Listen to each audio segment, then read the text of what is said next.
Well, good evening. This is May 13th, Tuesday. It's 6 o'clock. We're in Southern California, Tustin, California, and our clinic is Tustin Longevity Center. And this is Ask the Doctor Anything.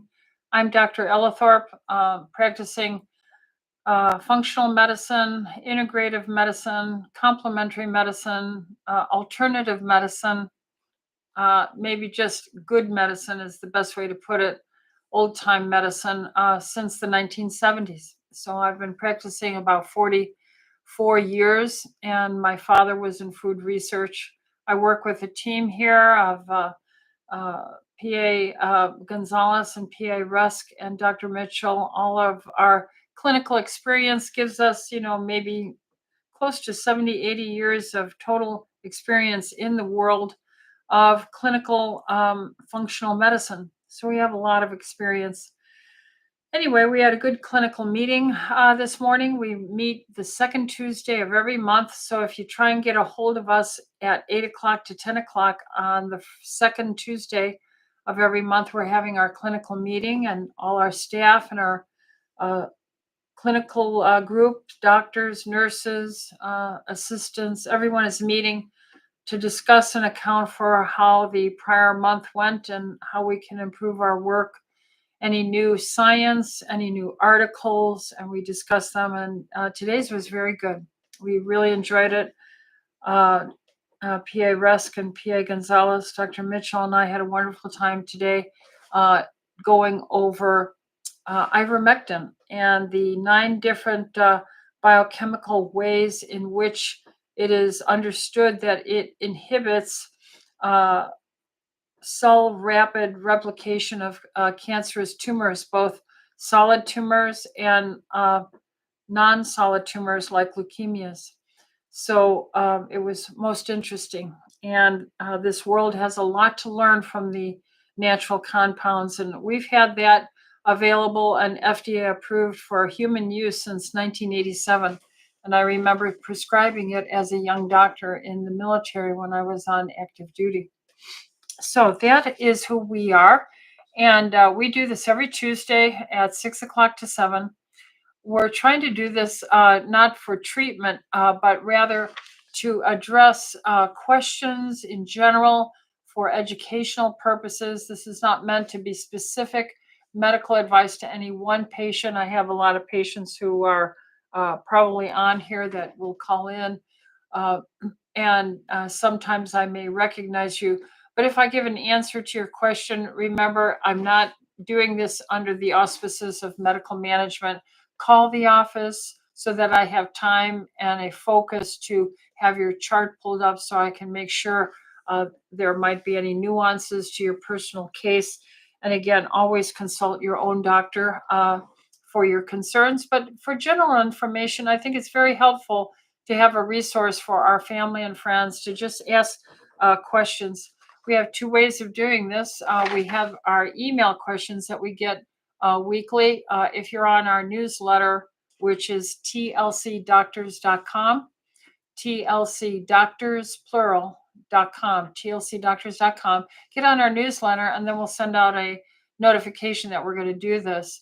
On it, there'll be a link. You click on the link, and you can type in a limited word choice for sentences about your questions.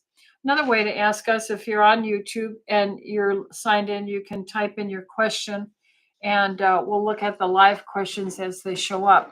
We tend to do the live questions first because you're actually sitting here, and we want to, support those who are actually here. We also have this transcribed, so you can come by our website, tlcdoctors.com, go on the blog, and you can see every Tuesday's program listed, and you can get the subscription or rather get the transcript and read it. That way you can scan through the types of questions and just read the ones that may be interesting to you. Okay, with that being said, we have our questions here. We're starting to get some of our live questions in. We ask you, if you feel this is valuable, that you would please like and subscribe.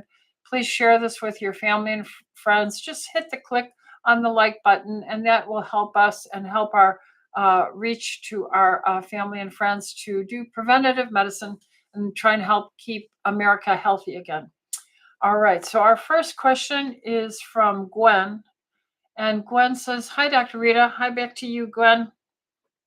The Hemavite, take on an empty stomach or with meals for best absorption. Thank you and see you Thursday. Okay, well, good. I'll get to see you. You must be one of our patients here. Um, I usually recommend taking Hemavite with food. It doesn't exclusively have to because it's already, so to say, connected to, chelated to amino acids, which helps it in a more absorbable form. But always, when you're taking iron, iron's a more difficult thing to chemically, biologically absorb. And so the best way to get iron is to eat red meat. Getting it in the natural form is the best as eating animal food products. Second best is the amino acid chelated format, which is Hemavite. Usually it's one or two, three times a day, and that's why we say with meals. Hopefully that's a help to you, Gwen. All right, let's go to our email questions. Helen, this is from last week. I might have answered this. I recall, I think I did, but she says she's using our hormone replacement protocol. She uses 1 click of the estradiol cream daily and 2 clicks of the progesterone cream on days 1 through 15. She asks, if I take the estradiol in the morning, I tend to have hot flashes during the wee hours of the morning that wake me up. So I've started taking the estradiol in the afternoon, evening instead. Is that okay? Absolutely, yes. That's perfectly fine, Helen, to use them in the evening. And then she asks, can I take both at the same time? And that also is a yes as well.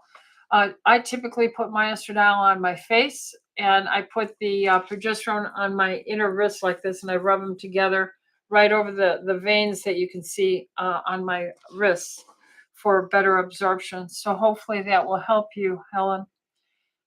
Then Marilyn says, she states, as basically a carnivore, I have been advised that my body pH is overly acidic.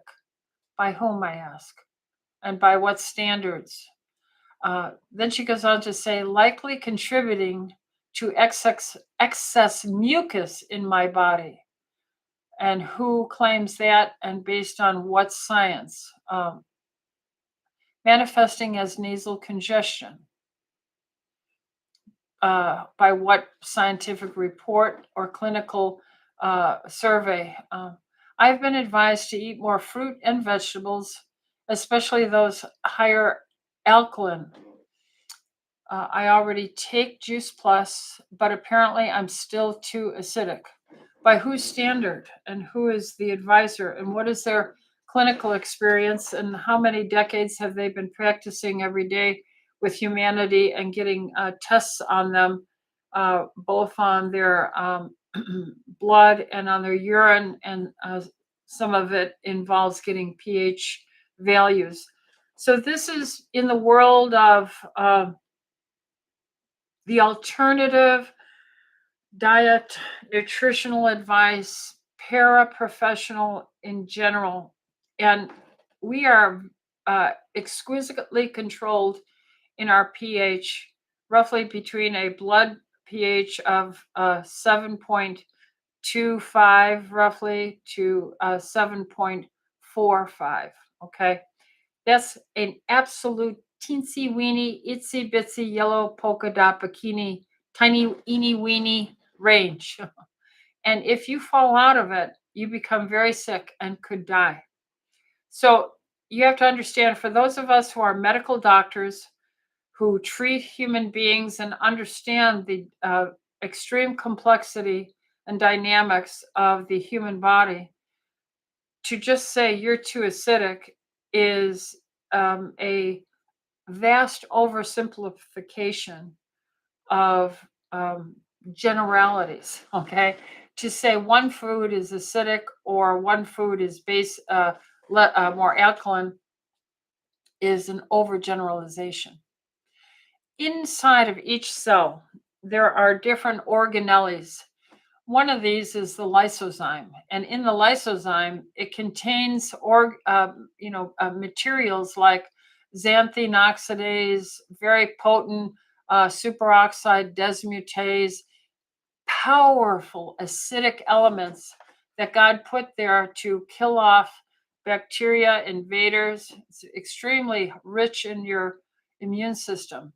So you want to carry these little packets of enzymes and the ability for them to create tremendous acidic free radical species to kill off fungi, bacteria, viruses, and so forth.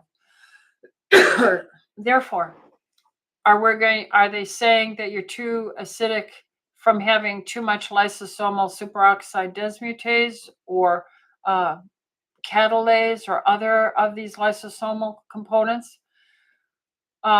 Are they talking about your urine sample, and that's where we have to get rid of waste? And we normally detoxify things by making it more acidic to kill off uh, parasites with a more acidic discharge in the urine, so bacteria won't ascend up the urethra into the bladder.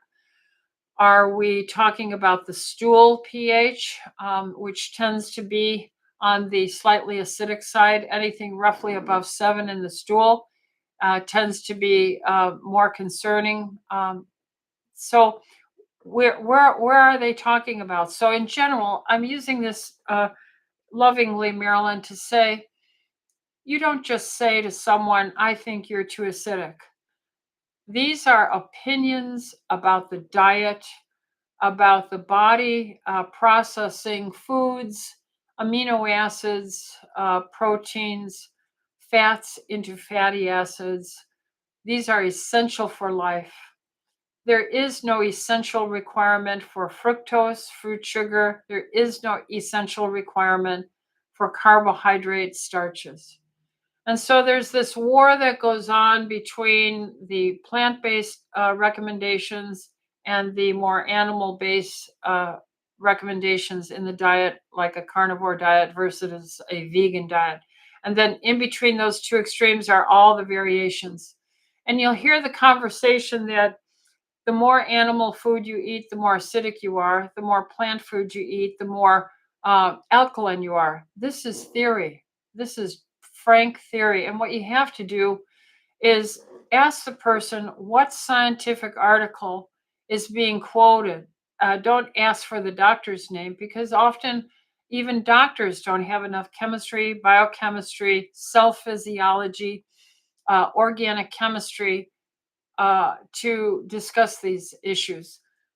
Our ability to attack and kill cells like potential cancer stem cells that are probably popping up in us all the time, we have to have an immune system that identifies and attacks these cells and then implodes that cell, just destroys it with this powerful, powerful, destructive, digestive, uh, free radical releasing acidic contents of the lysozymes inside of them and many other mechanisms. So this is the area that needs a vast amount of study, because if you look in the natural elements, quercetin, vitamin D, melatonin, uh, I think I said quercetin. Then you have ivermectin. You can have what else? Curcumin, green tea extract, and the list goes on and on. God has given us many, many wonderful variety of uh, natural occurring organic molecules that are multifunctional in uh, preventing out of control replication of cells, promoting a normal cell life turnover, even daylight and nighttime. The cycle of light is part of the triggers for this. So, healthy lifestyles are the best thing you can do to have optimal pH, optimal repair time at night when you're sleeping, optimal energy during the day for your work. It does depend on you drinking an optimal amount of water, getting an optimal amount of exercise and muscle usage to maintain muscle mass. Everything is important, nothing is negotiable. And since the only essential things we need are fats and proteins, we only have essential amino acids and essential fatty acids. These are the foods we must consume, and there being no essential fruit sugars or carbohydrate starches, then you have to say, since we can make our own glucose, uh, then you make the argument a plant based diet does not pretend to be the most advantageous for long life and health. And that's going to be argued all the time. You can bring up the China study. That was an epidemiological study that really is based on making a lot to do about people claiming about what they ate over the past 20 years of their life. Can you really claim very well what you've eaten over the past 20 years of your life?